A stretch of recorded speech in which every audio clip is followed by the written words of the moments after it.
Namaste everyone, welcome back to my YouTube channel. This is your host Alia and guys, आज की video शुरू करने से पहले I am very happy and I am extremely excited आगे की journey के लिए, बिकॉज अभी से मुझे कुछ कमेंट्स आने लग गए हैं और आप में से काफ़ी लोग पर्सनल पे भी मेरे से बात करने लग गए regarding your interview, which is very good.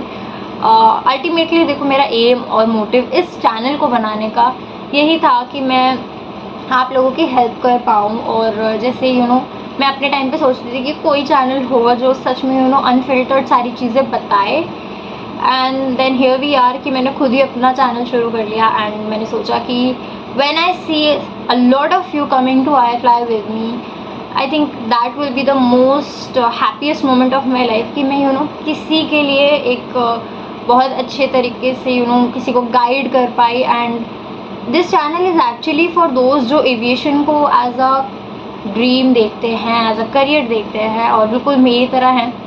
तो we are all same. I think it's just that बहुत लेट मेरे को ये चैनल शुरू करने का टाइम मिला, बट कभी कभी कुछ चीज़ें कभी भी लेट नहीं होती हैं. तो I think exactly here we are. तो काफ़ी सारे कमेंट्स आए मुझे regarding the explanation of videos and किसी ने पीएचडी के लिए कमेंट किया था, उससे पहले मैंने वो वीडियो डाल दी थी. सो आई होप आपको आपका जो रिकमेंडेड था वो मिल गया है वीडियो. एंड ऑल्सो आप में से काफ़ी लोग जो कि इंटरव्यूज़ दे रहे हो अभी, उनमें से कुछ एक दो लोगों ने मुझे they reach out and they told me that उनका इंटरव्यू थोड़ा अच्छा नहीं गया एंड समथिंग हैपन जो मैं यहाँ पे डिस्क्लोज नहीं करने वाली. But let me just tell you guys, it's not just for them but for everyone, क्योंकि हर किसी की लाइफ बहुत अलग होती है एंड आप हर किसी से बिल्कुल सेम रिस्पॉन्स नहीं एक्सपेक्ट कर सकते अपने लाइफ में. आई नो ये आप लोगों का फर्स्ट सेकेंड थर्ड अटेम्प्ट हुआ, but trust me when I से दिस कि मैंने उन लड़कियों को भी देखा है, उन लड़कों को भी देखा है जो 44th 43rd अटेम्प्ट देते हैं. I mean look at the courage they are having. ठीक है, इतनी हिम्मत लगती है अपने आप को 43rd टाइम कहीं ले जाने और रिजल्ट आने तक वेट करने में. So I think it's a long journey all together. अभी से हिम्मत मत हारो. इट्स ओके, कहीं काम बनता है तो कहीं बिगड़ता भी है, इट्स नॉर्मल. अभी ये सोचो, ये तो सिर्फ इंटरव्यू है. इंटरव्यू के बाद के प्रोसेस जो हैं वो आपको बहुत हिम्मत भी देंगे, खुशी भी देंगे और फुलफिलनेस भी आप लोगों को फील होगी. That feeling when you get inside your office और your airlines building and give your medical, I think वो फीलिंग सब फीलिंग से बढ़कर है. बट अभी से हिम्मत मत हारो. It's a long journey and किसी ने बड़ा सही कहा है कि जब आप मंजिल को देखते हो तो मंजिल से खूबसूरत होता है सफ़र, बिकॉज आप अपने सफ़र में सब देखते हो.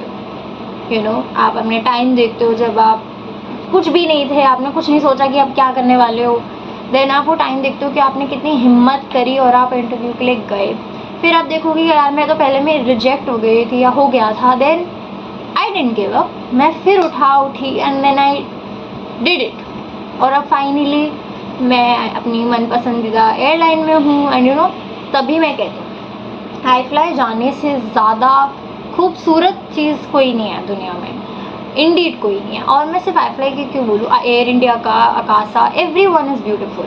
ठीक है, क्योंकि ये आप लोगों का ड्रीम है. आप लोगों का ड्रीम किसी पर्टिकुलर एयरलाइन के लिए नहीं है, एविएशन के लिए है. सो एग्जैक्टली, बस मैं यही कहना चाहती हूँ.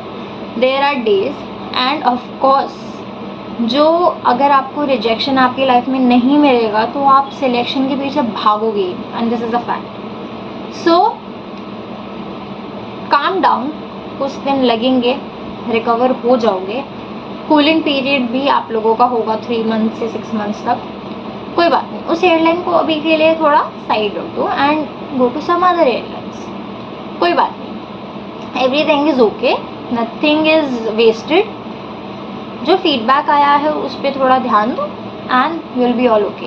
अगर ऐसी कोई हेल्प है या ऐसी कोई वीडियो है जो आप चाहते हो कि मैं आपको समझाऊं या बताऊं, तो definitely feel free to comment down and I will be responding to that. तो it's okay sometimes, okay, it's okay to be rejected. और टू सी फेलियर्स, बिकॉज यही आपको इनिशियली स्ट्रॉन्ग बनाएगा उस लेवल तक जाने के लिए। Okay, so guys without wasting a second आज की वीडियो हम करते हैं शुरू। और आज की वीडियो होने वाली है पोस्ट सिलेक्शन प्रोसेस पे, कैसे होता है, कहाँ से शुरू होता है।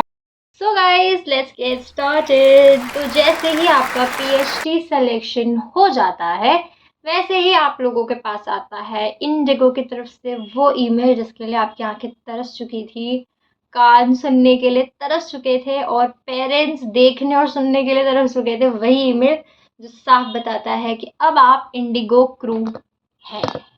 बट यहीं पे आपकी खुशी को थोड़ा सा मैं पॉज करती हूँ, क्योंकि लास्ट में जो लिखा होता है वो अभी भी ये होता है कि अब आपके संकट की घड़ी शुरू हो गई है, यानी कि आपकी ज्वाइनिंग अब सब्जेक्टेड होगी आपके मेडिकल के क्लियरेंस पे।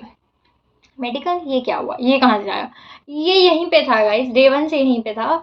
अब हम बात करते हैं मेडिकल कितने टाइप के होते हैं और कैसे कैसे होते हैं। तो ये वीडियो बेसिकली होने वाली है क्लास 1 के बारे में। दूसरी वीडियो जो आएगी यानी कि पार्ट 2 इस वीडियो का, वो होने वाला है क्लास 2 मेडिकल। एंड उसके बाद में बताने वाली हूँ ऑन बोर्डिंग प्रोसेस के सारे डॉक्यूमेंटेशंस, बिकॉज इस वीडियो में ये सारे टॉपिक्स कवर करना है इम्पॉसिबल। तो गाइज आप लोगों को रहना पड़ेगा मेरे साथ। क्या रहना पड़ेगा? You have to stay tuned, ताकि आप मिस ना करो किसी भी एक अपडेट को। सो अभी के लिए प्रेस द बेल आइकन ताकि आप लोगों को मिल जाए लेटेस्ट अपडेट, या फिर सब्सक्राइब ही कर लो।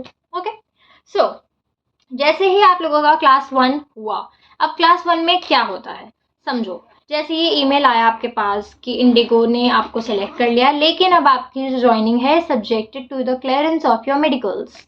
मेडिकल इंडिगो में 2 तरह के होते हैं, class 1 medical and class 2 medical. Class 1 होता है पूरा मेडिकल, यानी कि जिसमें आपको एक सेंटर पे जाना पड़ता है, आपके सारे टेस्ट होते हैं, वो होता है आपका क्लास 1।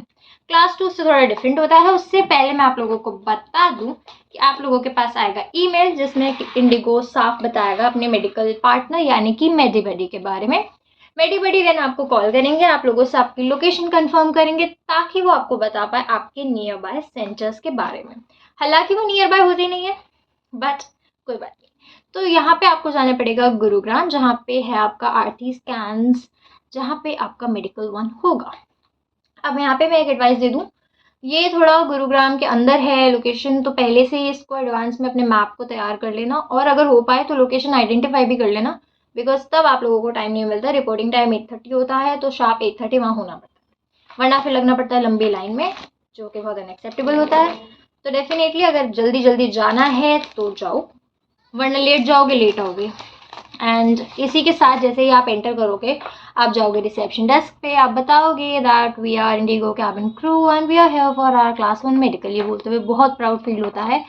एंड उसके बाद आप लोगों को थमा दी जाएगी ऐसी एक लिस्ट जो कि आपको लॉन्ग रन में संभाल के भी रखनी, जैसे मैंने रखी हुई है। इसमें आपका होगा पहला टोकन नंबर, स्कैन, ये पता नहीं क्यों है, छोड़ो। अब इसमें आपके मेडिकल के सारे टेस्ट लिखे हैं। अब बता देती हूँ क्या क्या टेस्ट होने वाले हैं सीक्वेंस वाइज। सबसे पहले आपको जाना होगा फिजिकल लैब में, जहाँ आपके 8 से 10 आवर्स की फास्टिंग रिक्वायर्ड है, क्योंकि इसमें आप लोगों का sugar, insulin and lipid profile test भी होगा।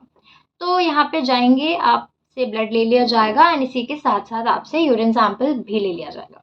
जैसे ये हो गया यूएसजी स्कैन, वेरी ऑब्वियस ये करवाना है। इसके लिए देखो एक चीज़ मैं पहले ही बता दूँ, इसके लिए एक ही एडवाइस है गर्ल्स, बहुत सारा पानी पीना, मतलब रास्ते से पानी पीना शुरू करना, और जब तक घुस ना जाओ उसमें तब तक पानी पीते रहना। मैं बताऊँ अगर अपना, तो मैं रास्ते से ऑब्वियसली पानी पीती आई थी क्योंकि मैं बहुत नर्वस थी, और वहाँ पे जाके भी मेरा कोई काम नहीं था, तो मैं और पानी पिए जा रही थी। तो approximately 8 to 10 glass of water is mandatory, ताकि आप लोगों को प्रेशर यूएसजी के लिए प्रेशर बिल्ड करना पड़ता है, उसी के बाद होता है पॉसिबल। और मेरी वहाँ पे एक फ्रेंड थी जो मतलब इसी चीज़ से बहुत परेशान हो रही थी, तो वैसा कुछ नहीं हो, इसीलिए पहले ही एडवांस में इतना पानी पी लेना कि सब सही हो जाए। देन होगा आपका ईसीजी। ईसीजी में सिर्फ यही है कि जो भी आप पहन के जाओ, थोड़ा कंफर्टेबल पहन के जाना, because you will have to lift your shirt और your upper whatever you are wearing, क्योंकि फिर आपका ईसीजी होगा ऑब्वियसली, है ना। ईसीजी के लिए सिर्फ एक ही एडवाइस है, ज़्यादा नर्वस मत होना, deep breaths and stay calm and relaxed, वरना फिर ईसीजी टेढ़ा मेढ़ा आता है। ओके, एक्सरे में ड्रेस चेंज रिक्वायर्ड होता है बिकॉज चेस्ट एंड एब्डोमेन का होता है, तो आराम से ज्वेलरी वगैरह सब रिमूव करवा लेते हैं वो, तो उसके लिए भी वहाँ पे ड्रेसेस हैं, मतलब एज इन ड्रेस चेंज होना ही चाहिए आपका। बट अगर आपका टॉप सही रहेगा तो शायद वो ना भी करें, ओके, बट मैंने कर लिया था तो मैं अपना बता रही हूँ। देन लास्ट होता है audiometry. Audiometry is nothing but आपके हियरिंग पावर को चेक करने के लिए एक टेस्ट होता है जिसमें बहुत लो फ्रीक्वेंसी से बहुत हाई फ्रीक्वेंसी के साउंड्स आते हैं। साउंड्स एज इन गाने नहीं, बहुत कैसे बताऊँ मैं, बहुत एक लो फ्रीक्वेंसी की टोन आती है ना, आपको इमीडिएटली सुनना होता है उसको, एंड यू हैव टू, मतलब आपके हाथ में एक कोई बजर सा देते हैं, वो प्रेस करना होता है। इसमें सिर्फ एक ही एडवाइस है, बहुत ध्यान से सुनना, और कोई एडवाइस नहीं है, क्योंकि फिर वरना वो पता लग जाता है अगर आप कुछ करना चाहो तो। इसे संभाल लेना, और इसी के साथ साथ जो इसका काम है वो मैं बता देती हूँ। इसका काम है जहाँ जहाँ आप जाओगे वहाँ वहाँ ये साइन होते चले जाएंगे, होते ही आपका टेस्ट हो जाएगा कंप्लीट। मेडिकल वन में देखो एक ही एडवाइस है, बहुत आराम से हो जाएगा टेस्ट, कुछ भी नहीं है, डॉक्टर्स भी बहुत अच्छे हैं वहाँ के। एंड ऑफ कोर्स उसके बाद आप लोगों का टेस्ट होता है eye test, blood pressure and BMI. BMI तो सोच लो कि अब हर जगह होगा, नो मैटर आप कहाँ जाओ, बीएमआई इज मैंडेटरी। सो इसी चीज़ के लिए रेडी होकर जाना, और मैंने सारे टेस्ट समझा ही दिए हैं, सब कुछ आसानी से हो जाएगा, नॉर्मल हो जाएगा। बस कहीं पे भी नर्वस मत होना या कहीं पे भी स्ट्रेस मत लेना, बिकॉज देन आपका जो रिपोर्ट्स हैं वो इनिशियली टेढ़ी मेढ़ी आएंगी, ओके। तो बिल्कुल आराम से करना। थोड़ा गर्ल्स का मेनली जो इशू आता है मैं बता देती हूँ, हीमोग्लोबिन लेवल का आता है, तो बहुत सारा बीटरूट का जूस पी के जाना, या फिर बीटरूट खा लेना, या फिर कुछ भी ऐसा खा लेना जो ब्लड बढ़ाए, और अच्छे से जाना। एक और एडवाइस गाइस इसके अलावा वुड बी बीपी, क्योंकि आप ऑलरेडी 8 से 10 आवर्स की फास्टिंग में होगे और ब्लड टेस्ट तुरंत दे दोगे, तो तुरंत बीपी मत कराना, बिकॉज ऑब्वियस है लो आएगा, एंड इंडिको लो बीपी के लिए is a big no no, वो नहीं सुनेगा कि आपका क्या रीज़न था, ओके।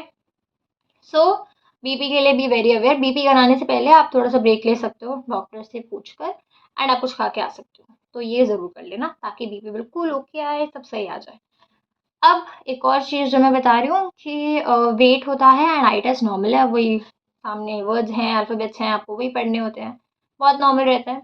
यही था क्लास 1 मेडिकल, इसके अलावा कुछ नहीं होता। अब ये आप जब चले जाओगे तो जो आपकी रिपोर्ट्स हैं इतनी सारी, जो बंडल बन जाएगा वो आपके पास नहीं आएगी, वो डायरेक्ट जाएगा आपके इंडिगो के डॉक्टर्स के पास, वो लोग वहाँ देखेंगे क्या है क्या नहीं, उसके बेसिस पे आपको मेडिकल 1 में मिलना चाहिए फिट टू जॉइन।